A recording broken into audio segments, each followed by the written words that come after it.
EUN22 Assessment on Marking and Quality Assurance.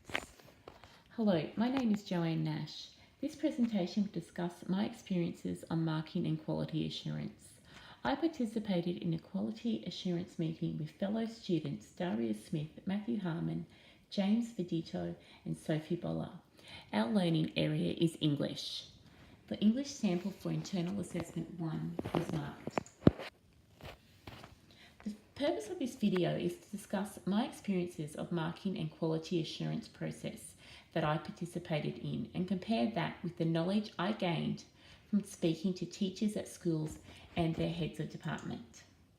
The first step of this marking and quality assurance process was to mark the sample IA1. I first looked at this sample as it was the first one I had ever marked. I read it through once and was uncertain as to how I would mark the sample. I then read the sample task sheet and noted the areas the student was required to address in the task. I then focused on what each criterion and the assessment objectives were and how the student had met these objectives. After I had finished marking, I was uncertain as to whether I had been too critical or too relaxed with the marks that I had given for the sample. Quality assurance meeting. The quality assurance meeting was very helpful for me because I felt intimidated at times in that there were moments during the meeting that I felt did I really know what I was talking about. As the meeting progressed, it gave me confidence that my marking was on par with other members of the group. As an example.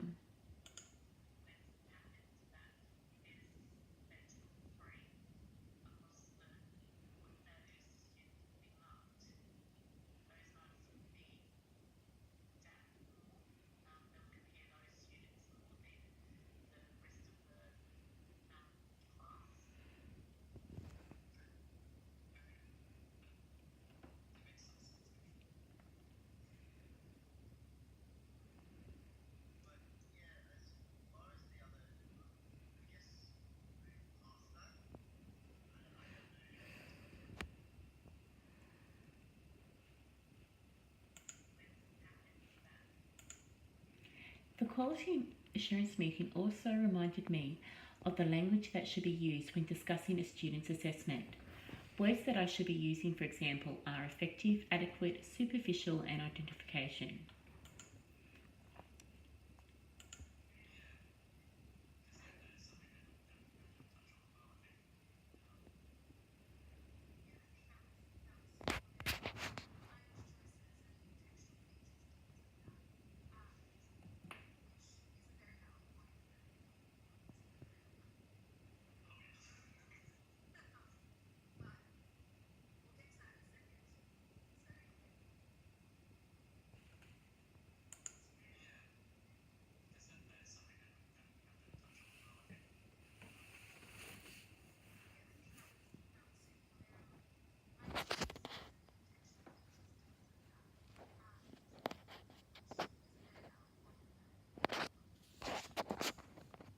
In the instance that I had a different mark than some of the other group members, they explained their reasoning behind their marking and allowed me to reconsider my mark and change it.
took into schools. As I did not go on professional development, I spoke to 3 different high schools about their marking and quality assurance processes.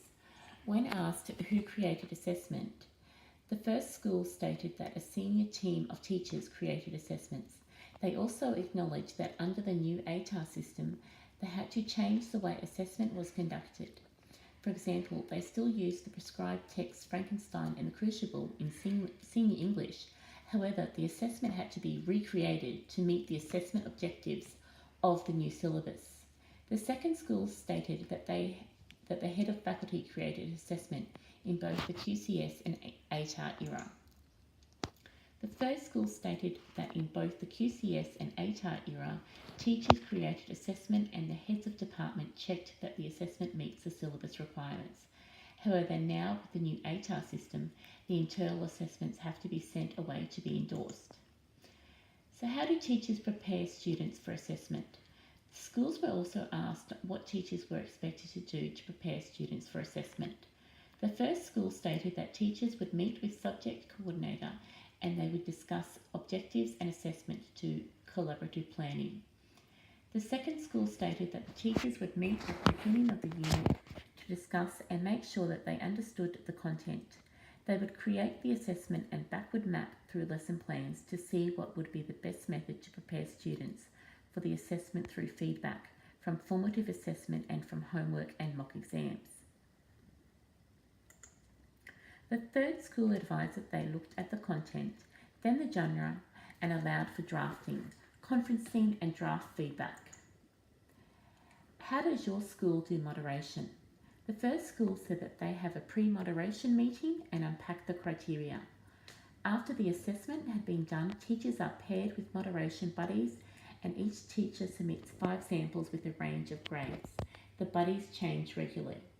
The teachers have 11 days to get the moderation assessments marked and back to their buddies, although teachers generally give them back in about 3 or 4 days, as this allows the assessment item to be returned to students faster. If there is a disagreement, the moderation goes to the head of department. Teachers are also required to send folio of samples to the panel to be given feedback. The teachers stated that previously the teachers at the school generally had a good response from the panel, although last year the panel did come back with a student's assessment who had been marked as a VHA and the panel disagreed and the teachers advocated for the student and provided the panel with all the student's assessment items which supported that she was a VHA student. The panel then agreed with the original VHA mark. The second school said that their teachers generally moderate together depending on the size of the faculty. In the English faculty, they do peer moderating and cross-marking. Teachers have also on occasion done blind marking, which is where a student's name is removed so that the staff do not know whose assessment they are marking.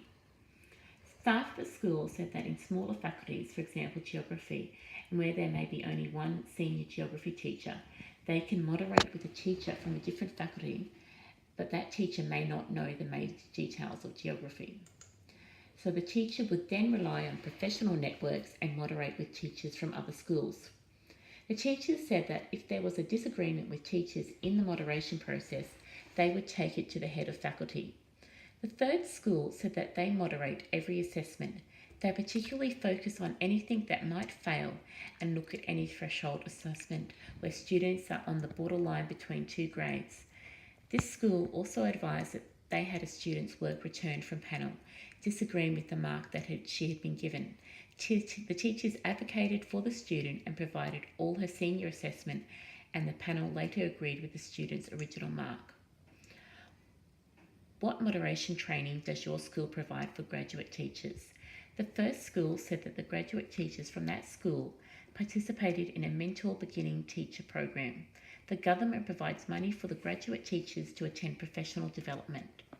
Graduates are matched with a mentor teacher at the school, and the mentor teacher works with the graduate teacher on their teaching standards, as the graduate teacher is required to produce items for their portfolio. The second school said that their school has an induction buddy teacher program and that the head of department works with the buddy teacher to cross-mark assessment. The third school said that graduate teachers were allocated 1 less line of classes and they are assigned a mentor teacher. They also have to meet with the head of department weekly. What professional development does the school have for teachers? The first school said that for professional development, teachers at the school are required to attend mandatory faculty meetings every week when they do a training exercise. With the new ATAR system, senior teachers were required to attend QCAA workshops. The second school stated that they work on a professional growth model at the school, and teachers are required to attend faculty meetings. With the implementation of the ATAR system, teachers were required to watch accreditation videos from QCAA. The third school said that teachers have attended the QCAA roadshow and completed online courses for endorser and conformer training, even if they were not going to do that. Teachers have also completed webinars by the QCAA on the new ISMG. Why is quality assurance important? Quality assurance is an important process as it allows student achievements to be fair, consistent and defensible. Fair in that student assessments are marked to criteria and standards that teachers, students and parents are aware of. Consistent in that judgments of achievements are consistent and comparable for all students attempting the task. Defensible in that a teacher can explain each judgment to students, families and colleagues. Teachers know what is required to assist students with their assessment. Students know what content they need to effectively complete the assignment, and parents know what to expect from students and teachers. Effective quality assurance is based on professional respect and equitable power, shared responsibility, open-mindedness and new different perspectives, professional communication.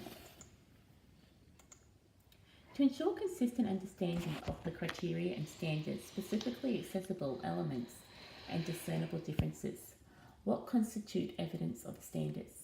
Where to find evidence in student responses? The third step involves reviewing samples and linking evidence in samples to standards using the language of the standards, comparing and discussing differences in teacher judgments, reaching a consensus and consult a third party if unresolved. The final step focuses on reflecting on the quality assurance activity as a group and the consistency of teacher judgments and how to improve. The assessment task design, including criteria and standards. Preparation and scaffolding processes used to support student and learning engagement. Klonowski and Adey define moderation as involving teachers in discussion and debate about the interpretations of the quality of student work situated in a particular context. Teachers are also required to articulate their interpretations of the assessment criteria to justify a grade that they have been given to a student. Moderation commences at the beginning of a teaching period during the planning stages. Teachers are required to develop deep and consistent understandings of the qualities in student work that provide evidence at different levels. This allows teachers to give feedback to students at the grade they achieved and how they can improve. Moderation is a form of quality assurance, increasing the dependability and comparability of the assessment results. Moderation meetings are based on protocols for conduct. These include expectations such as teachers in moderation meetings coming prepared to the meeting, having marked student work examples and annotated them to justify their grade, or prepared to mark clean samples that do not have any annotations or grades. Teachers should be willing and open to share rationale of their judgments. They should also remain respectful of their colleagues. Strategies that I will use as a teacher to make fair, consistent and defensible judgments of student learning. I will look at assessment tasks at the beginning of a unit of work, and I will backward map my lessons so that I can prepare my students for the assessment. I would also discuss this with colleagues who are teaching the same unit of work. Throughout the unit, I would set formative assessment tasks so that I knew as to what level the students are understanding the contents of the unit. This would be done by measuring the response to homework tasks, group work with students, mini quizzes and role plays. I would also give feedback on assessment drafts so that students knew what they needed to improve on before completing a final draft. I would be prepared for moderation meetings and any assessment that I have to moderate. I would endeavour to do as soon as possible so that the other teacher can return the assessment to students in a timely manner. I will listen to colleagues, and if I do not agree with the mark I have given, I will be prepared to listen to their justification and not take it as criticism, but as a learning tool for future assessment. However, if I still don't agree, I will advocate for my student and go to the head of department. I will attend, where possible, personal development that is offered to me. That's the end of this presentation. Thank you for listening.